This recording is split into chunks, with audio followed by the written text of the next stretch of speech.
everybody, and welcome to Taking Control, the ADHD podcast on rashpixel.fm. I'm Pete Wright, and right over there on her drumming box, I know, right? is Nikki Kinzer. Can you hear that? Yes, it's breaking my brain. I know, especially because you're sick, and that does not help. Right. Go easy on me, please. I know. You know what we are talking about today? We're talking about building structures around new habits. It's going to be a good conversation, and oh man, this is just hitting me at just the right time.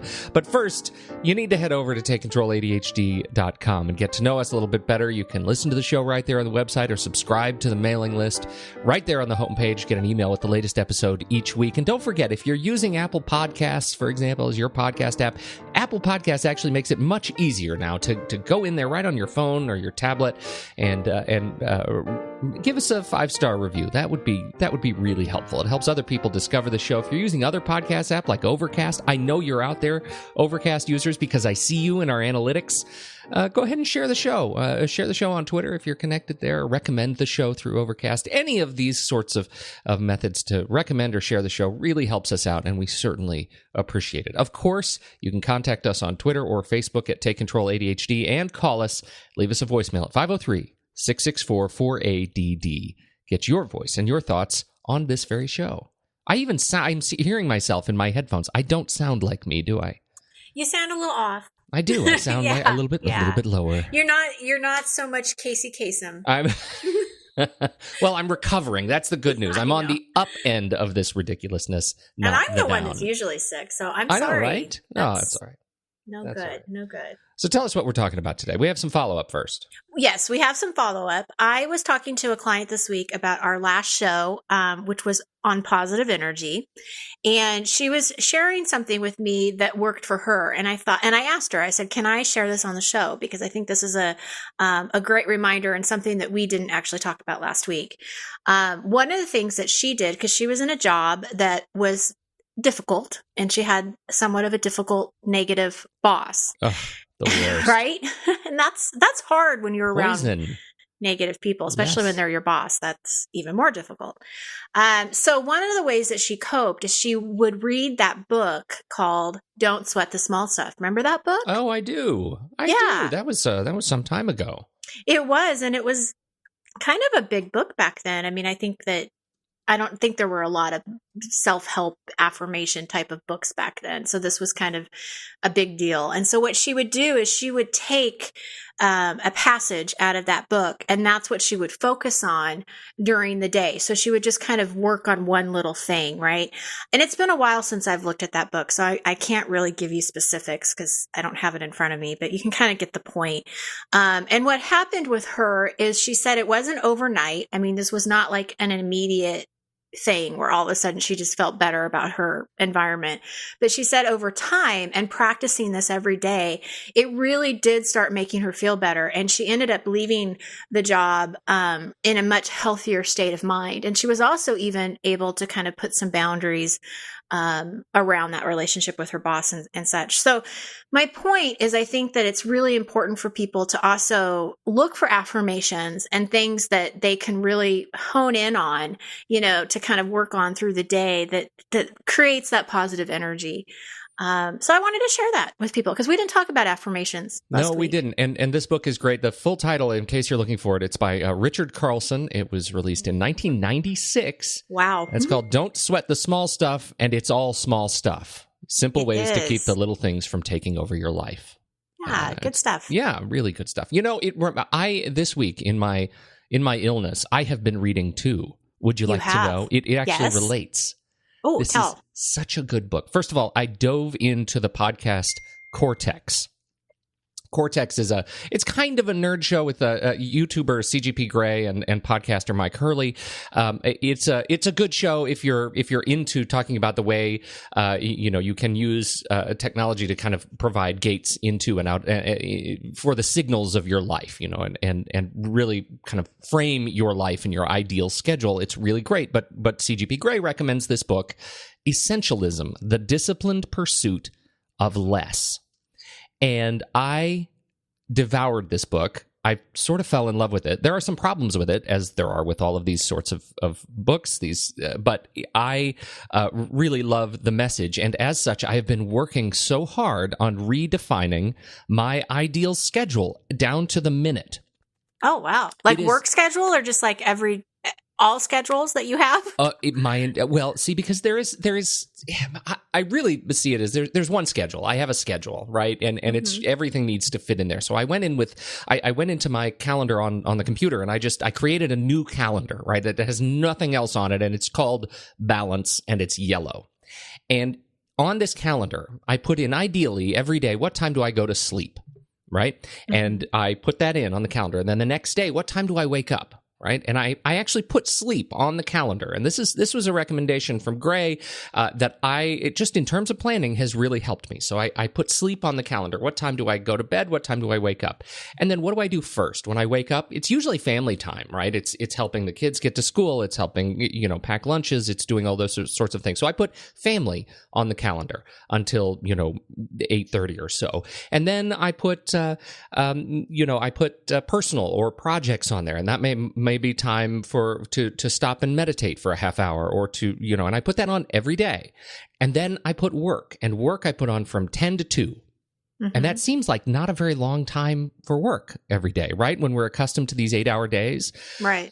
But this is very much part of this concept of courageous contraction, which is, I usually spend 10 hours a day just kind of working away on things as they come across my desk, spend a lot of time in and out of email, spend a lot of time doing things that may or may not be necessarily billable for me. And I recognize I'm in a unique position of not having a 8-to-5 job that I go to every day. I work out of my house and I work for clients. And so I have a little bit more flexibility there. But what I realize is I spend way too much time not sprinting through actual productive work. And what I end up doing when I work in a sprint every day is I say this time is dedicated to productivity and work that is billable. And outside of that, I'm going to give myself permission not to think about clients or work and actually get the things that I need to get done for me. And that may include invoicing. That may include producing podcasts that are not for clients. That may include, things that help me grow my business, and do that every single day, all the way down through family time, dinner. I'm putting all of this in this yellow balance calendar, and it has been magnificent. It has been it's changed the way I think about my time. So how is that? Is it because you're looking at the calendar and it's just reminding you that this is the intention that you've set aside for these events or these categories? One thing. It is it's all around shame, right? It is all about this idea that if I am just leaving my days completely open like a normal, quote, work day, when I'm doing something like invoicing, I'm usually feeling shame that I'm not doing something for a client. And that's not healthy for me. That's not good for me. Right. So now I'm saying, if I'm in that 10 to 2 period, I know that this is what I'm supposed to do. Yes, this is what I'm intending to do. This is what I'm doing. I'm gating off everything else. And the liberation, the freedom that I feel at the end of that workday gives me even more energy to move forward and to be more productive with the things like with the writing and the other things that I'm doing to grow myself and work on my own projects. Does it also work with the family time? Because I think that more, I'm just going to take a stab here, but I'm thinking that more people feel shame about relaxing and spending time doing personal things than work-related things, because they feel like, I can't relax because I need to do this and this and this. That's absolutely true. And that I have seen already play out. When I wake up in the morning, I know, because I have that balance calendar all written up, that the first thing I do in the morning is be dedicated, is serve the role of being dedicated to my family, of helping them start their days well. Mm-hmm. This is in contrast to even just a week ago when I would wake up and constantly feel rushed to get them out the door, to make lunches, to have them, hush, hush, hush, we got to get in the car, we got to fight traffic, we got to do this, because always in the back of my head was that feeling of shame that in the end, I need to hurry so that I can get to work. Right. And now I've just reframed what that time is. And that time is, it's a period of gentleness. It's a period of approaching the world for those couple of hours in the morning, of helpfulness and of grace. You're being mindful. I mean, very really mindful. Yeah, and that time. I have had to, I found that it has been so helpful to have this balance calendar up and for me to learn not just what I need to say yes to, but what I need to say no to. Yeah. And that's really what essentialism is all about, is this idea of saying, I know that I can't do everything. I know that once I look at that balance calendar, the new things that come into my life are going to have to be weighed against the things that I need to give up.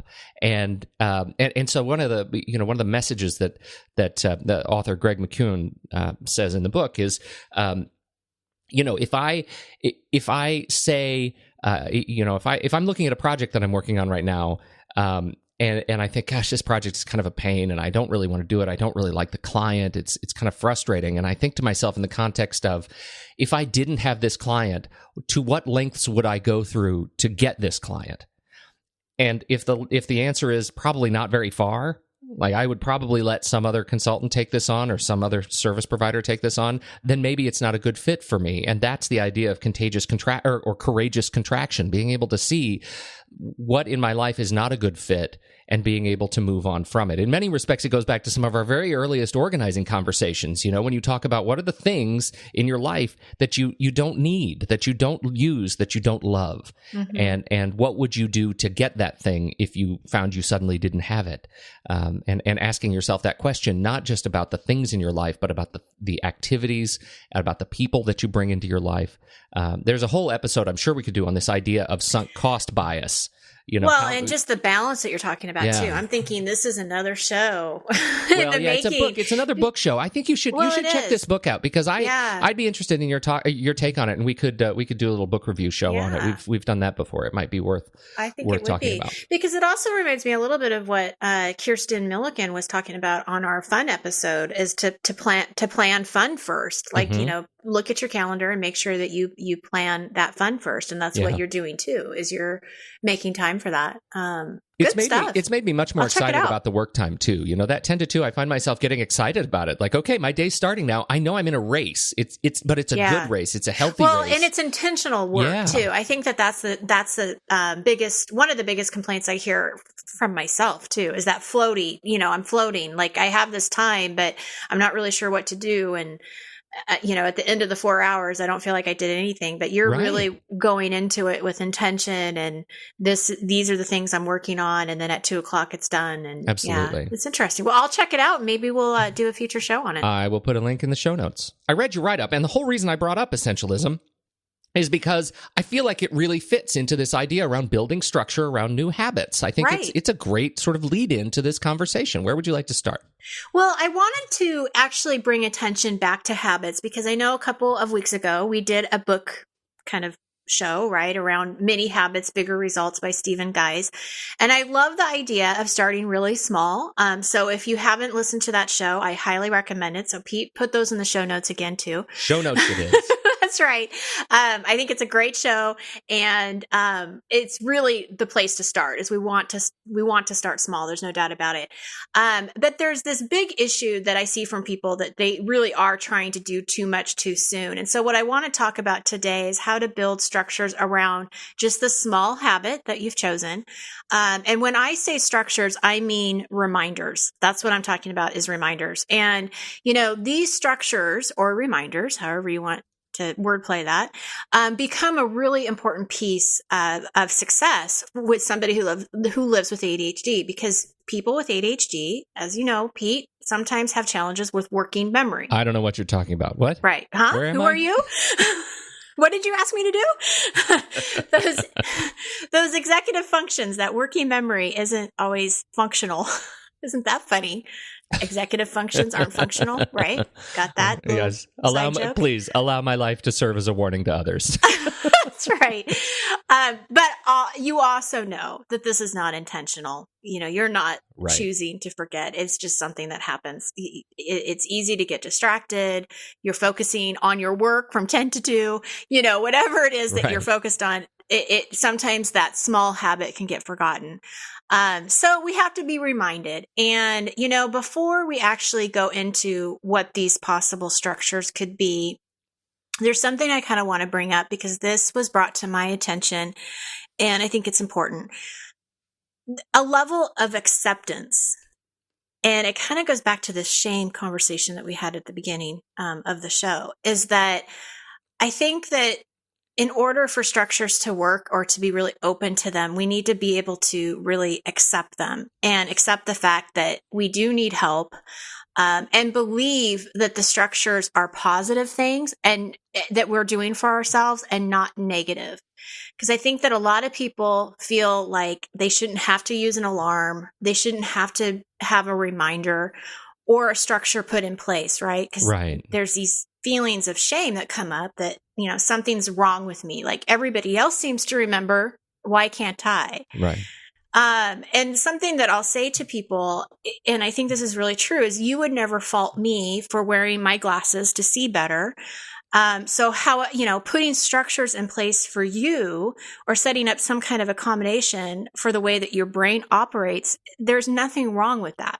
You know what I also find, just to tag onto this, I think we make assumptions that other people are much more in control of their lives than we are.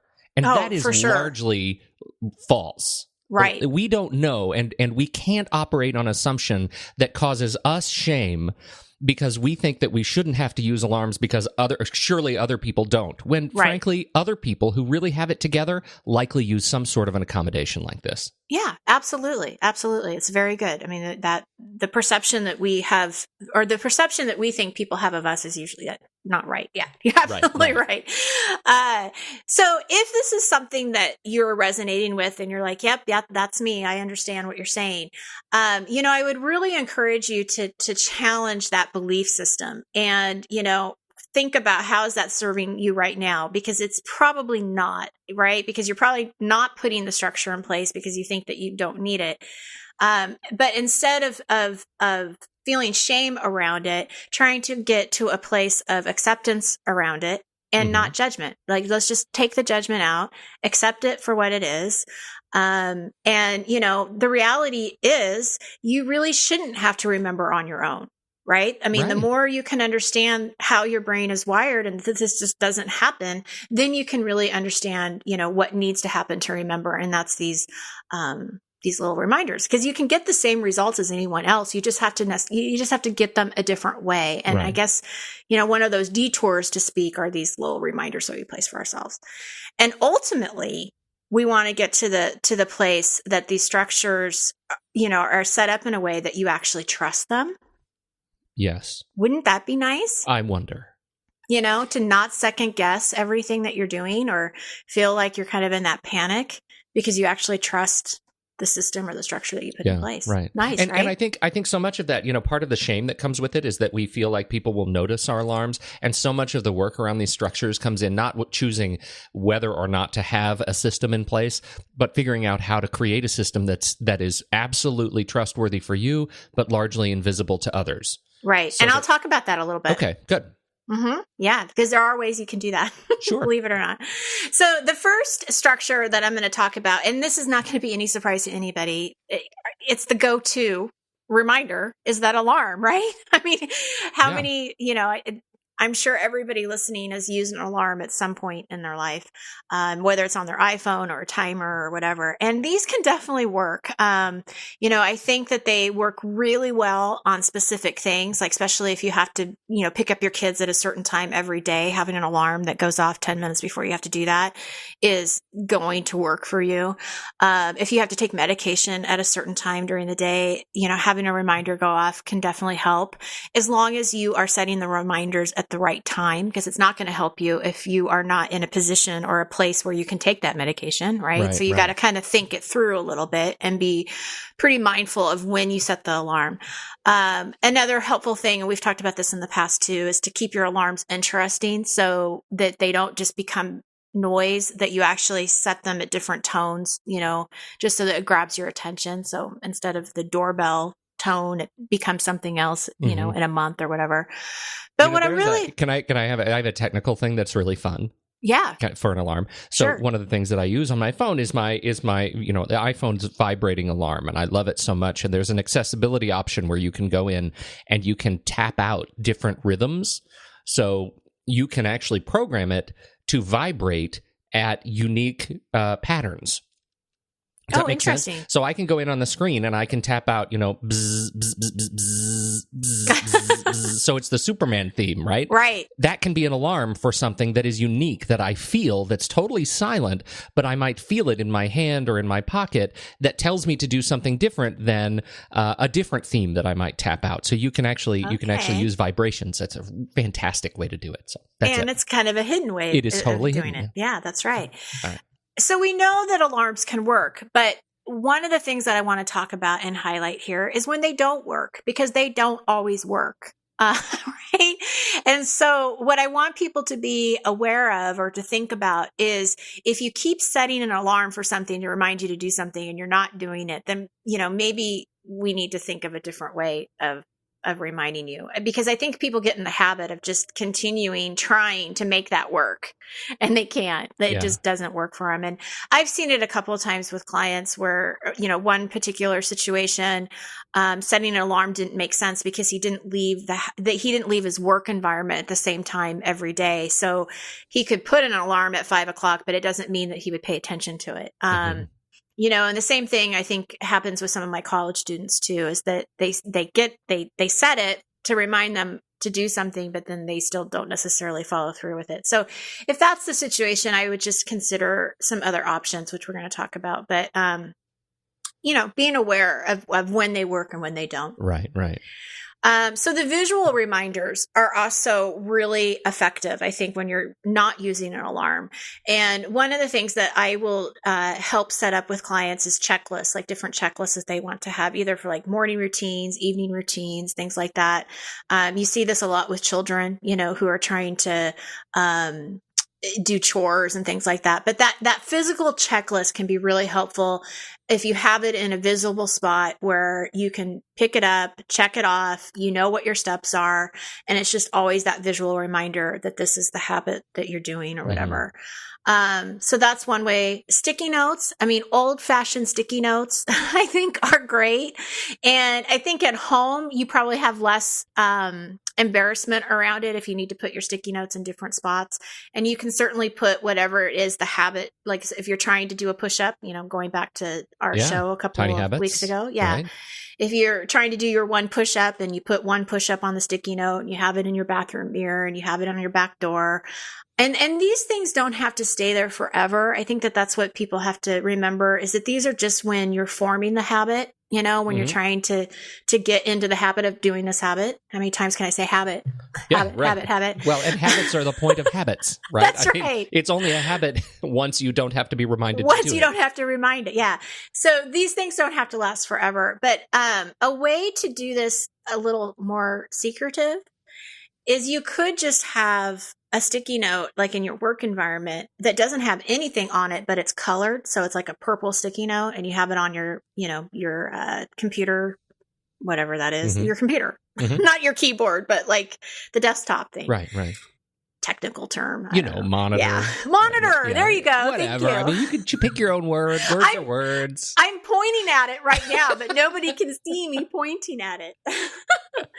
But you could put a colored sticky note and no one is going to know what that means but you.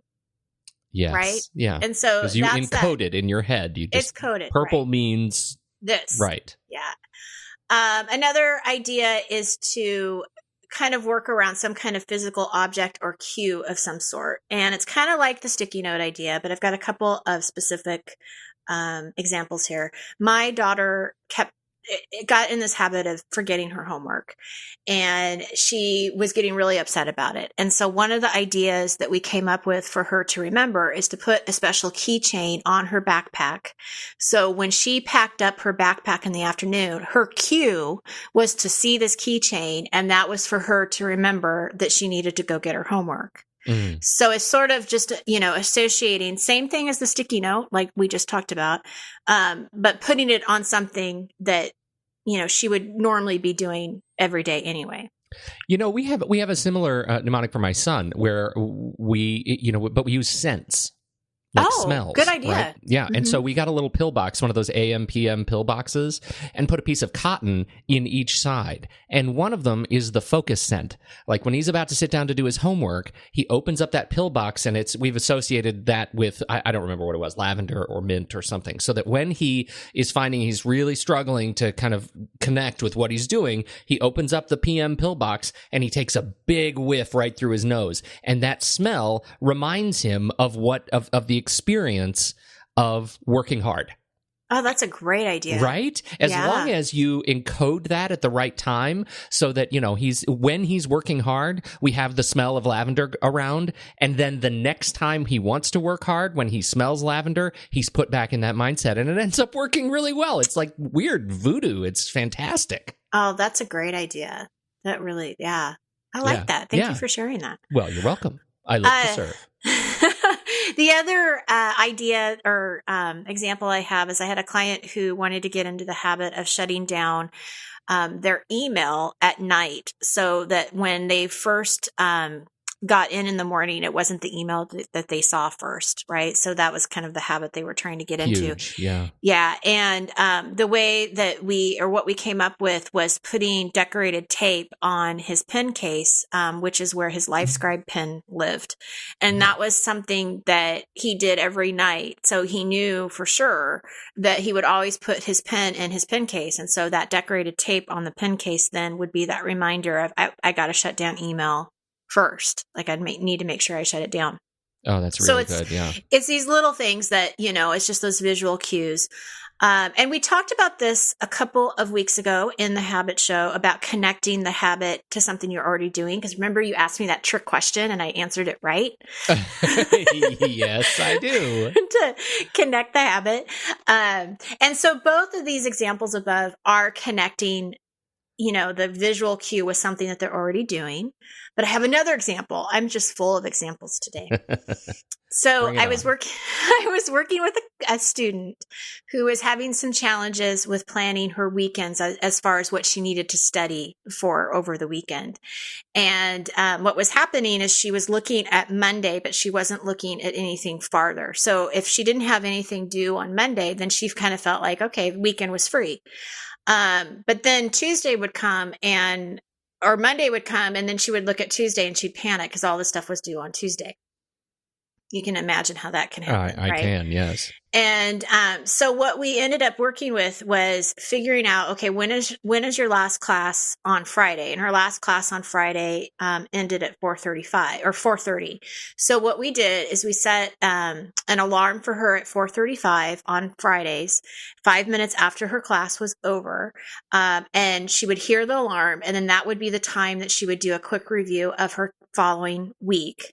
And then she could kind of plan out the weekend with a checklist. So she's actually doing a combination of things. She's using the alarm and she's checking her calendar and she's tying it into something she's already doing every Friday. And then she's, putting a checklist together of her to-do list of the things that she needed to do. So there's ways to actually also put all of these ideas together. Well, and what I love so much about that is that, again, it comes in the form of a sprint. Right? You sit down with intentional time to plan, and as a result, it never takes as long as you think it's going to. And the feeling of resolve that you have when you are finished with it is absolutely liberating. Oh, absolutely. Yeah, for sure. We try to do this at home too. As soon as my kids come home from school on Friday, we put our on the whiteboard, we put our, Friday evening, Saturday, Sunday schedule, big blanks up on the whiteboard. And the kids have to sit down Friday evening and put their schedule for the weekend on that board. Even if they have nothing that they're going to try and accomplish Friday evening, it's been a long day at school, they're trying to relax a little bit. Still, the act of putting when they're going to do their homework throughout Saturday or Sunday, when they're going to work on those projects, when they're going to go to their kung fu classes, whatever, is really liberating for our Friday evening movie night. We can go into casual time completely free. Right. Yeah. Oh, that's awesome. Yeah. You have great ideas, Pete, right? Chock full of them. Chock full of them. So I have one last thing that I want to talk about, and that's accountability partners, because we've talked about accountability before. And I definitely feel like accountability partners they do definitely, how do I say this? They have a role in starting new habits, right? So I think, like with my own personal situation as an ADHD coach, I will often text my clients and ask them, how are things going? What am I trying to say? Let me read you that. Okay. I'm muffled. Okay. So the last thing I want to talk about is accountability partners and the role that they play in building habits. I think that at the beginning, it's a really important role because they can definitely help you be reminded and kind of just stay focused on whatever it is that habit is that you're trying to do that week. What I want people to shy away from is not having this be their only reminder or kind of like their only solution, because when you're relying on other people, it's not going to be very consistent. And that's even as an ADHD coach, right? Because I do a lot of accountability stuff with clients, and I will text and say, hey, how's it going? And, don't forget to do this. But it's not consistent or reliable to expect that, long term. So I think it's really great at the beginning, but definitely use some of these other ideas. It sort of ends up building the wrong habit, doesn't it? It ends up building the habit that if you don't have some sort of a mechanism for transitioning out of an accountability partner, then that means you come to expect that you'll always have an accountability partner and that you won't be able to get anything done if you don't. Right. And it's interesting because even if you're using a family member that you live with as an accountability partner, they're still not going to be consistent. Right. They have other stuff to do too. Right. And they might forget. Or, they just may not want to do it. Like I can just see my husband being like, are you crazy? I'm not going to tell you need to exercise every day. You're going to kill me. Yeah. Right. Right. So there's roles that, you got to really think about. So accountability, I think, is definitely important. And I think there's a place for it, especially at the beginning. But definitely be thinking about other ways to instill some of these habits. I like it. I feel like we've been talking a long time. We may have exhausted the topic. I know. What do you think? Are we good? I think we're good. I feel like we're good. This has been really good though, and I think we've stumbled on ideas for more shows that spin off of this topic that are really useful. Certainly, I can tell you, useful for me. So thank you. This is a good one. Yes. Again, check out the show notes for all the links for the books and the tools that we have talked about in this show. You can find them at takecontroladhd.com /podcast/246, episode 246. There you go. That's all we have, I think. On behalf of Nikki Kinzer, I'm Pete Wright, and we'll catch you next week right here on Taking Control, the ADHD podcast.